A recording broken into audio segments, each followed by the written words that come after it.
Greetings, everyone. Hope all of you are having an absolutely fantastic day. We're back again with Clanfolk. So, yesterday I dropped my impressions video of it, but during that video, I didn't feel like I really got deep into the systems to show you how it all works and how you actually play the game. I didn't feel like there was a good way for me to do that while at the same time providing my own personal thoughts. It seemed like it would make the video too long. So I'm making this separate video walking through some of those systems with you all and actually showing you the gameplay of how the game works. Let me know down in the comments if you have any questions or if there's anything I didn't cover here that you really wanted to understand about the game. But I think this is going to give you a good idea of what the experience is like. So let's go ahead and dive in. We'll go ahead and do new game and start up with just the general world setting that it gives you. So it's going to terraform and create a world for you. So you, of course, can make your own decision about what kind of world would fit with you best. I'm just going to dive right in with what they've automatically created. But depending upon the playthrough that you're looking for, you might want more lakes, might want more mountain area, more trees. You have some flexibility regarding that. So next we're going to build a clan. Of course, I'm McLeod, and we're going to do a fresh start. So it's going to give us grandparents, parents, and then a bunch of kids as well. I'm going to turn off tutorials, and then we're just going to go ahead and start clan. All right, so it's going to start with a bunch of your people being right here, and you have a couple of hens as well. So you usually probably want to start with the necessities that people need. And over to the right here are the alerts that I talked about, where even if you turn off tutorials, you are going to get a notification when there are really, really critical things that need to be taken care of, or when new ideas come up about things that could be done. So in this case, the game is letting you know people need to drink and they don't have a way to drink. People need to be able to sleep. They don't have a way to sleep. People need to be able to clean. They don't have a way to clean. And if you so chose, you could decide to gather more stones and more branches so that you could unlock more of the ideas. And I spoke about the ideas tree in my impressions video, but basically as you do certain things, it's going to unlock more things that your clan is able to do. And as they go on, they're going to find more effective ways to deal with certain jobs or complete certain tasks. It's a huge list, to the point where you can build your own inn and basically become a travel center for this area. So it's really, really a deep system, and I enjoyed going through it. Okay. Oh, you know what? We should also look at the actual people. So each person, you'll be able to see their mood, how good they are at doing work, how old they are. So when this bar depletes fully, Watt is going to die, and other people will have to step in to make up for the work that he used to do. Whereas if you look at a child, you see the baby meteor is almost finished, so he'll soon become a juvenile and then eventually become an adult. So all of them have their own ratings regarding their health, how full they are, how much water they've had.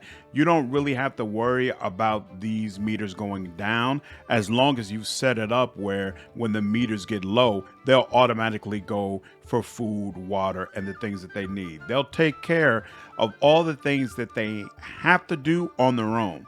So you don't have to tell them, go clean, go get some food, go drink some water, go use the bathroom. You just need to set up the areas where they'll be able to do that. The only exception to that is you do have this work mode option here. So right now it's set to normal, which means when this character gets sleepy, they'll automatically go rest. You can set it to overwork, which means even when they are sleepy, they are still going to just continue working because there's something that needs to be done for the good of the clan. So you need to be careful about that and make sure you turn it off at some point so that that person will actually go ahead and go rest when they need to. And then you'll see this next section is time off. So sometimes a person's mood will get so low that you feel like you need to take them completely out of the work cycle. And so you can put them in time off mode where they're not going to be involved in any of the jobs or tasks that need to be done.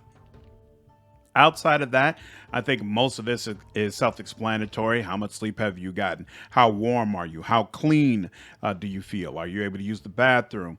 Do you have opportunities to socialize? I'm not sure how you help get this meter higher if it gets low, but that's probably just a consequence of maybe me not being getting deep enough into the game, where if there's a lot more people and other clans visiting and things of that nature, it provides a lot more opportunities for socialization, and it'll keep that up. Fun is determined by how often they're doing activities that they actually enjoy. So obviously having time off helps, but it also helps to ensure that they're doing tasks that they enjoy, such as this character who enjoys gathering, whereas she does not enjoy building at all. And you can actually move these tasks up and down. So let's say if I wanted to make sure that she's places the highest priority on gathering. Whenever gathering needs to be done, she's going to be the first one jumping up to take care of it. And that's to my advantage because I know it's going to keep her nice and happy. Whereas the grandfather, he enjoys cleaning. So you could keep him at cleaning, but at this point in the game, harvesting is actually more important. And you see, he has a level 7 when it comes to harvesting. So I would actually put that at the top for him because I want him focused on that as much as possible. So as the game goes on, of course, some of these tasks will end up having a higher priority for you than others, depending upon your own personal play style. And then next is environment. I think this is just about what you have set up. So, like, do you have a house? Do you have, a place for your livestock? What are people seeing when they go around the areas that you set up? And then finally, there's plot. I have no idea what this rating is for. I actually looked at a couple of other reviews, and it seems like nobody knows what it's for. So this might be something that they do more with later on. And then on top of all this, you can see some of the different statuses that a person has down here. So you'll see this person is an optimist, and it's going to help to improve their mood. So he has a very, very high max mood because he's an optimist. Right now he has free time. I haven't got them to work, so it's helping his mood as well. They start out well fed. He's listening. Nobody's working, so they're all listening to each other, and he's entertained. So all of this is helping his mood. When I get these people to work, that's going to change significantly. So, all right, with all that being said, let's go ahead and start diving into the system. So first thing we want to do is set up an area for them to wash. You need to put that at the shoreline. And then they also need an area to drink. I don't think it matters if the wash area and the drink area is close by, but just on general principle, I feel like I should probably separate it out. So we'll put that, yeah, we'll put that, we'll give some space between them. And then you also need to set up an area where they're going to sleep. I want to make sure I sleep in an area that doesn't distract me from being able to get more resources. I think the baby doesn't have to have its own bed, but I put one there just in case.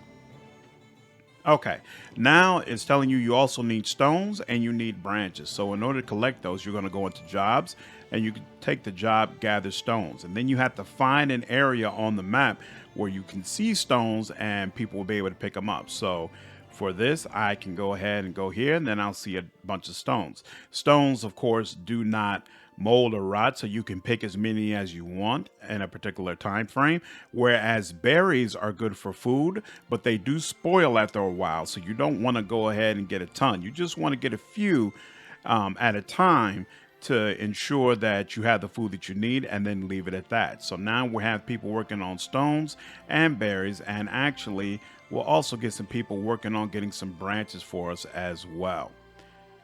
And then with that, you'll see right now it's paused. If I hit space bar, it's going to unpause and people are going to start working.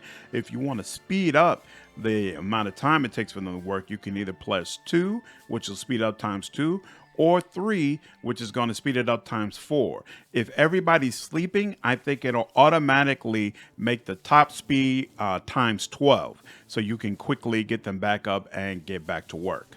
All right, now you see that I have a work zone. So this is a place that's going to allow us to be able to make tools. And I have a stockpile. So these are all ideas that the characters have come up with. So they're like, oh, if we're going to be getting food, then we need a place to stockpile this food. So now this idea has come up, and you have the ability to create your own stockpile. You can also create a stockpile for ingredients because we're going to be gathering all these stones. Again, we need a place to be able to put them. So now they're going to continue gathering berries. And as you can see here, it's going to increase the amount of food that I have available. So if you look at the berries, I don't know if I can do it from this menu. So if you look at the berries, you'll see it says food 500, right? And then if you look at a particular individual, it'll say food 10,000. So he needs a rank of 10,000 food in order to feel satisfied or completely full. And that you need to figure out how to do that on a daily basis for all of your people. And so that's why it's important to make sure that you're getting different types of food. So we're going to be getting berries. Sooner or later, we'll unlock the ability to get eels, things of that nature. You want to make sure that you're focusing on that.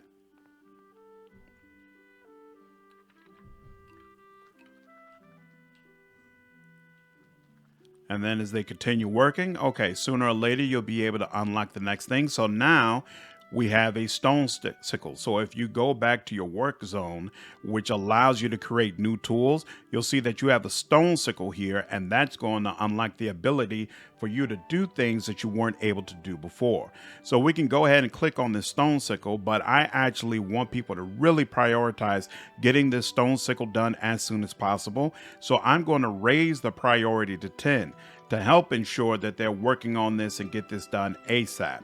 You can also select that this wait until tomorrow, and there's a little icon here where you can add it to your build. This will allow you to add it to your build queue, but you can also set it to auto supply, which can be very important for certain types of food. If you want to make sure, for example, that they hunt for eels every day or something of that nature, you can set it to automatically you can set them to automatically do that every day to help ensure that your people are always taken care of. Okay, so now that I have a stone sickle, I have the ability to cut grass. Now you can either cut general grass that's here, or you can cut weeds that are along the shoreline, and these will serve different purposes. So we're going to start with the weeds along the shoreline. And then still going by 4, and you'll see that they're automatically washing when they need to. They're automatically drinking when they need to. They'll get all that done throughout the day while they're working. That's not something that you have to focus on. You just need to ensure that they're working on the right things, which is also why you have to be careful about setting up too many jobs at one time, because then if you don't have their settings properly, they're not going to be sure what to work on, or they might start working on things you don't really care about. So it's important that you have a clear idea of what it is that's really important to you and ensure that they're actually working on that. So right now, I want them to clear the shore because somehow, I don't remember how it works, but somehow by clearing the shore and then getting access to the thresher, I'll also be able to get access to a bathroom, which you definitely want. You might have noticed in the last playthrough that several of my characters were poopy towards the end when they were sleeping. Like none of them had actually had an opportunity to use the bathroom. So obviously that brings down their mood. And then over time, some of them will also make it clear that they prefer to use the bathroom in private. So you can't even have just, holes sitting out. You need to find a way to enclose them so people feel like they have privacy when they're using the bathroom. So really interesting stuff, really cool stuff. I think this game has got a lot of interesting mechanics that really work for me. All right, still going 4 times. Awesome.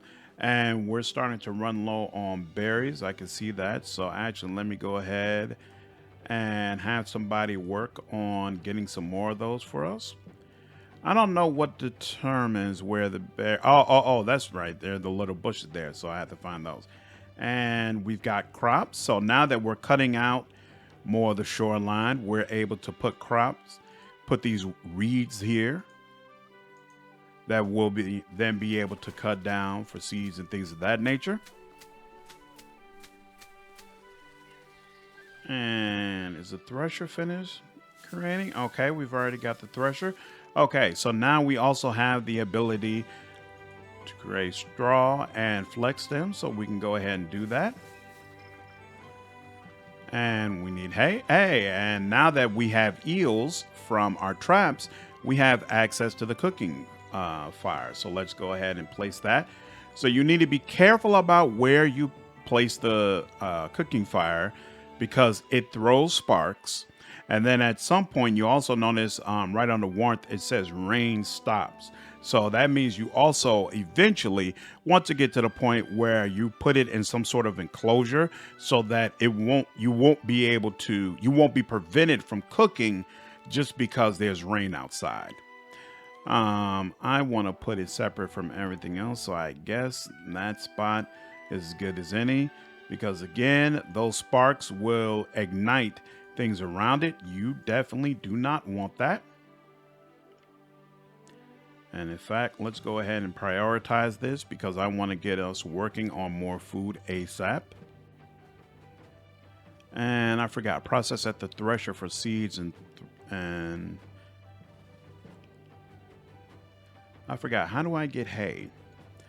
Clear. Oh, that's right. I need to clear regular grass for that. Okay. So is that, yep. We'll just clear a little. There we go. Okay, so now we have a blocker that we could use if we wanted to block objects from being placed in specific areas, or we could use a flammable blocker to say you can put objects here, but you cannot put anything flammable in this area.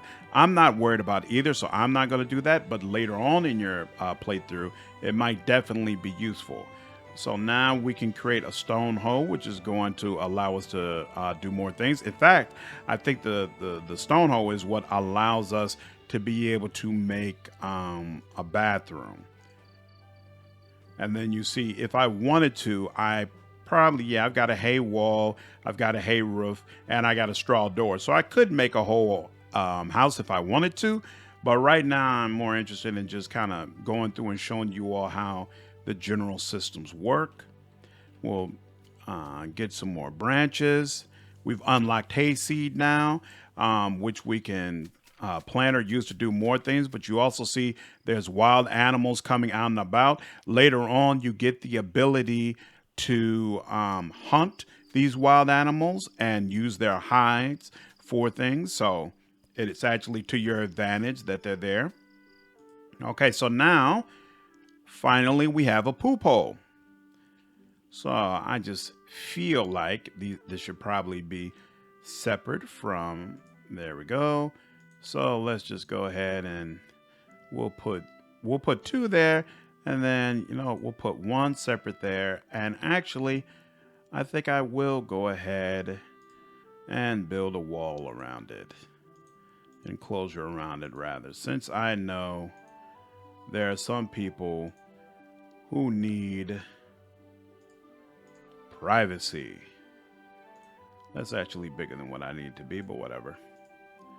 And did I do that wrong? I probably did. I did that wrong. I actually never put up the roof. Oh well, we'll see what they do. Now I'm interested. I want to know what they're gonna do with it. We could put down a dirt floor too. Hey, why not? Let them do the whole shebang. Let's see how that works out. We've got access to the stone axe now. We've also got access to twine. We're gonna put twine on auto because I know we're gonna need a lot more of it, since that's what's used to build clothes.